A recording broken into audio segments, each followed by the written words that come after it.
Hey guys, and welcome to another brand new video. In this video, we actually have some pretty big news going on over here with right now an ongoing, what at this point I'd probably say speculation slash, well, big rumor going on right now, where right now PlayStation and Xbox are fighting amongst themselves to go buy out one of the most beloved game series out there on the entire planet. Now, as you guys probably know, there's been some big kind of back and forth acquisition fights going on when it comes to both Xbox and PlayStation, but as of these past few months especially, things have been very quiet. Now, that doesn't mean that things are not happening in the background where there's not like backdoor deals or people kind of nudging people around being like, hey Konami, hey like Square Enix, hey EA, Ubisoft, are you guys willing to buy? Are you guys willing to sell? Are you guys willing to sell like certain subsidiaries? Whatever it may be. A good example is that Embracer Group has been a big company that's been kind of slowly selling off all of its assets and just sold Borderlands 3 as well, and also they've sold off other various IPs such as like say Tomb Raider. And some of these big game companies have a lot of different IPs and parts of their companies that kind of like to be spread on out. But one big thing is a lot of these bigger companies such as Xbox or PlayStation, they want the big deal. They want the entire company. They want that big boy. And right now the big gaming rumor slash speculation on the day is that Square Enix might be being in a bidding war right now with PlayStation and Xbox. Now once again, take most of this type of stuff with a grain of salt because we're kind of seeing like a little bit of like floating speculations going around, a lot on the Twitterverse in general, like reporters going on, but nothing from like those really solid concrete folks or a lot more of the wide stay news. So if we do see more news or we have more stuff come out throughout the next few hours, it kind of adds a little bit more validity to the statements. But right now we're going to go talk about what's going on, what I think about it, and everything else in between on the Square Enix and, well, PlayStation, Xbox fighting for it. So make sure you guys are subscribed with the notifications on. We have the Twitter and Twitch stream down below if you guys want to hang out and say hi. We also have all the other various sellout links too as well. And let's go dive on into the video itself. So, if you guys are kind of curious, kind of like a high level on Square Enix and all this type of stuff, I was going to actually go do a quick search for this one, maybe Square Enix stock. But basically, Square Enix itself has a lot of various games and game IPs that you guys probably know and like are just beloved,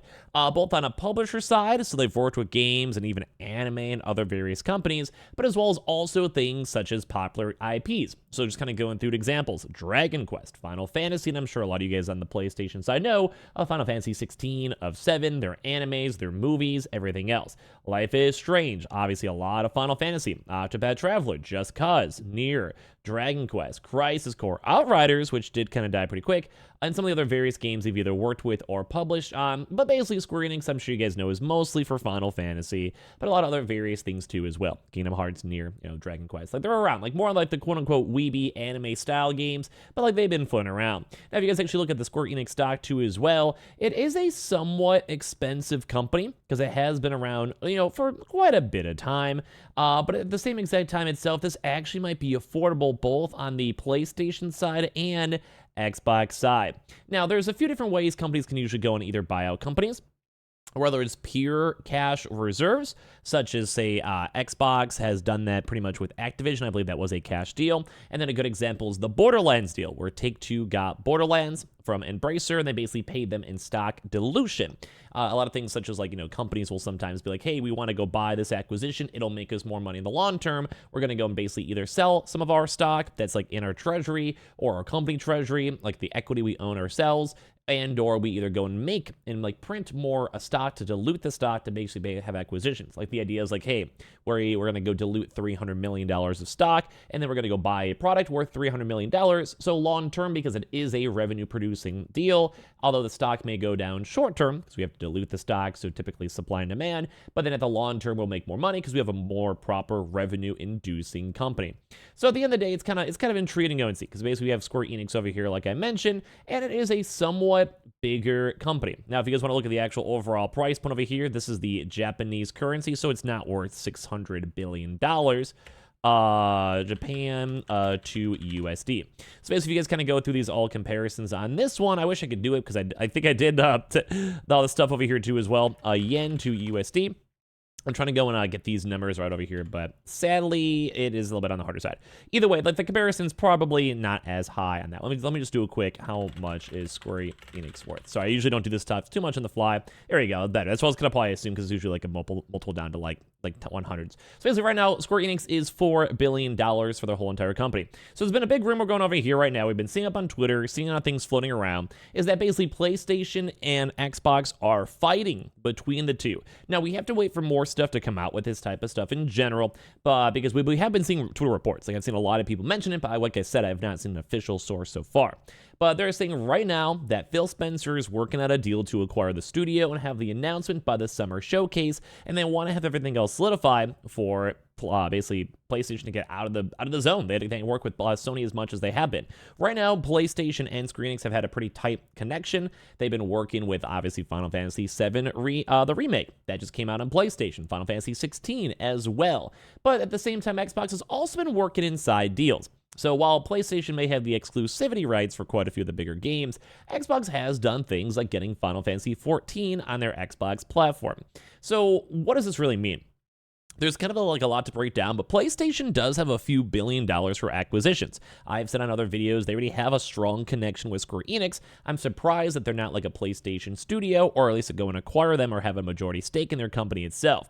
At the same time, Xbox does have a lot more money, but they faced a lot of big scrutiny on them buying up companies. Bethesda deal went through without a hitch. The Activision deal was very, very hardcore due to monopoly laws and antitrust laws. So I do think having another $5 billion company underneath the Xbox suite is actually going to be a little bit harder.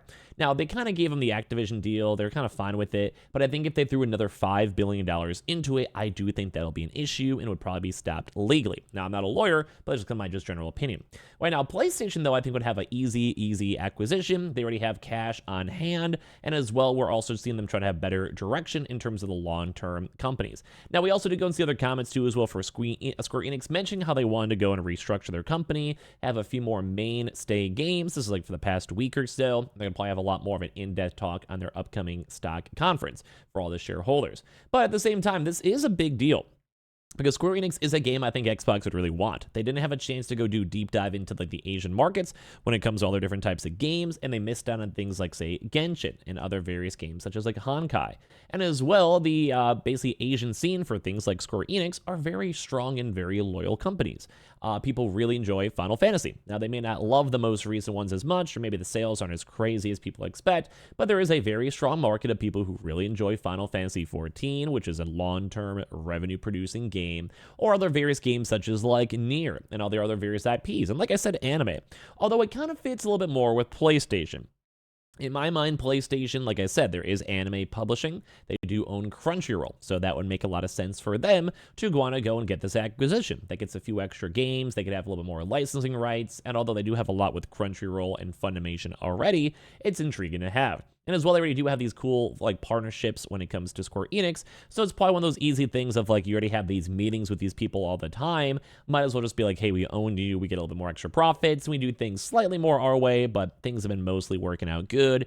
You don't got to stress it. And that's kind of also that we have them a little bit more of a freedom to not have to make as much money. Like Final Fantasy 16 didn't do insanely well in terms of sales, but if they were a PlayStation Studio game, it doesn't necessarily matter as much if they're a full-on subsidiary for it. Bungie ran into that issue itself because Bungie was still trying to be its own standalone company with the executives trying to go and keep control, although they were already technically bought out. So if Square Enix was more okay with it, and I feel like due to their Japanese nature, I feel like they kind of become a little bit more fluent with that and make a lot more sense. So some people are kind of in the middle. I really do not think Xbox will not have a chance to get it. They can maybe try to get more proper deals or have like specific platform deals where, say, Final Fantasy games get released everywhere. I do think Xbox has enough leverage for that, but I don't think they have enough leverage to get things on Game Pass, etc. I mean, they could. Like, I don't want to ever say no, but just based on my mind, I do think the Japanese loyalist is usually strong. So think Sony and PlayStation, Japanese based, and same with Square Enix too as well. There's always a very strong nationalistic approach when it comes to those game companies. Think like Nintendo. They want to work with a Nintendo company and work with, like, say, a Japanese company to keep it in the family versus, say, Xbox. And I think that would actually kind of drive a lot of basically angst against that when it comes to the Japanese government. Now, we have been hearing rumors about this for a while, though, where Microsoft's going to want to go and acquire Square Enix for a long time. This is from 2023, and it makes sense because it's a good company. Like, there's not really that many good long-term companies that would be very long-term profit-driven. Now, there is a decent bit, but at the same time, like, if you're a PlayStation, you want to have, like, Square Enix. You want to have, like, an Xbox, and that's intriguing stuff to go and know. So I want to hear your thoughts, because right now, this is, like, a rumor. I do think this battle could be completely realistic, because we've been hearing rumors for it for a while. So I want to hear your thoughts on everything down below.